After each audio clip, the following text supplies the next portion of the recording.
क्या करोगे तुम? क्या औकात है तुम्हारी? शाजापुर जिले के सूट बूट वाले कलेक्टर साहब जब कुर्सी पर बैठकर अचानक औकात की बात करने लगे तो सब सहम गए, मगर महोदय ये भूल गए कि जिस जनता को औकात याद दिला रहे थे वो उसी जनता के सेवक हैं। जनता के टैक्स से ही कलेक्टर साहब के घर की रोजी रोटी चलती है, नौकर चाकर का खर्चा निकलता है, मगर डीएम की कुर्सी तो आखिर डीएम की कुर्सी ठहरी। सूट बूट वाले कलेक्टर साहब जब कुर्सी पर बैठे तो भरी सभा में गरीब की औकात टन से उछाल दी। जिस ड्राइवर की औकात उछाली गई थी वो ड्राइवर भी बेचारा थर थर कांपने लगा। जवाब देता भी तो क्या, इसीलिए बेचारे ने बोल दिया, यही तो लड़ाई है कि हमारी कोई औकात नहीं। यही तो चीज है सर, हमें यही लड़ाई, हमारी कोई औकात नहीं। कलेक्टर साहब ने शायद जवाब में इस तर्क के मिलने की उम्मीद तो कतई नहीं की थी, इसीलिए बोल दिया, ये कोई लड़ाई नहीं है। कोई कानून को अपने हाथ में नहीं लेगा। ये पे कहना सुन लीजिए।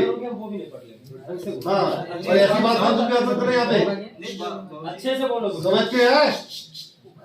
क्या बोल रहे हो समझ में रखो। क्या करोगे तुम? क्या औकात है तुम्हारी? यही तो चीज है सर, हमें यही लड़ाई, हमारी कोई नहीं, ये कोई लड़ाई ऐसी होती है। सिर पर बाल, बालों में खिजाब, आंखों पर ऐनक, क्लीन शेव चेहरे पर मूछें ऐसी कि 80 के दशक की पिक्चरों का हीरो तक एक बार को मात खा जाए। ऊपर से सफेद रंग का कोट, मगर जुबान खोलते ही सब गुड़ गोबर हो गया। कुर्सी पर बैठे इन महाशय का नाम किशोर कान्याल है। पद से महोदय कल तक मध्य प्रदेश के शाजापुर जिले के कलेक्टर थे, मगर गरीब की औकात उछालने के बाद साहब का शाजापुर से ट्रांसफर कर दिया गया। ऊपर से तबादले का नोटिस सीधा नए नवेले मुख्यमंत्री मोहन यादव के दफ्तर से आया था, इसीलिए किंतु परंतु का तो सवाल ही नहीं बनता। अपनी सफाई में कलेक्टर महोदय सिर्फ इतना ही बोल पाए, ये बात किसी को ठेस पहुंचाने के मकसद से नहीं कही गई थी। बस ड्राइवर्स उनके साथ और हमारा उद्देश्य ये था कि उनको क्लैरिटी रहे कि कोई भी व्यक्ति कानून व्यवस्था को नहीं बिगाड़ेगा। आपको अपना आंदोलन शांतिपूर्ण से कीजिए, कोई समस्या नहीं है, लेकिन आम जन को ध्यान में रखते हुए जो भी हमारे ट्रकर्स या व्हीकल्स जो भी सामान ला रहे हैं, जो पैसे आ जा रहे हैं, उसको कोई रोकेगा नहीं। उसी चीज़ को लेकर एक व्यक्ति बार बार ये बोलने लगा कि समय 3 तारीख के बाद यदि हमारा इशू रिजॉल्व नहीं होता है तो मैं किसी भी लेवल पर जा सकता हूँ और कानून व्यवस्था को बिगाड़ सकता हूँ। तो उस बात को लेकर मुझे गुस्सा आया था और मैं एक चीज़ फिर से स्पष्ट करना चाहूँगा कि कानून व्यवस्था को लेकर ये हमारी जिम्मेदारी बनाए रखे।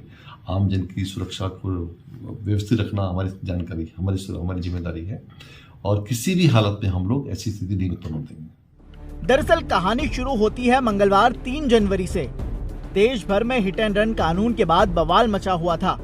मध्य प्रदेश के शाजापुर में भी ड्राइवर एसोसिएशन ने सोमवार और मंगलवार को आंदोलन किया। प्रदर्शन करते हुए हाईवे पर चक्का जाम लगा दिया।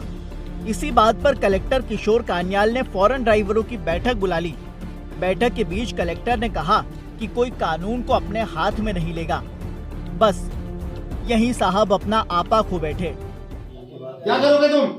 क्या औकात है तुम्हारी?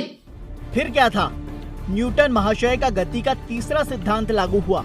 क्रिया कलेक्टर साहब ने की थी तो न्यूटन के सूत्र के मुताबिक प्रतिक्रिया के रूप में नए नवेले माननीय मुख्यमंत्री महोदय ने ट्रांसफर कर दिया।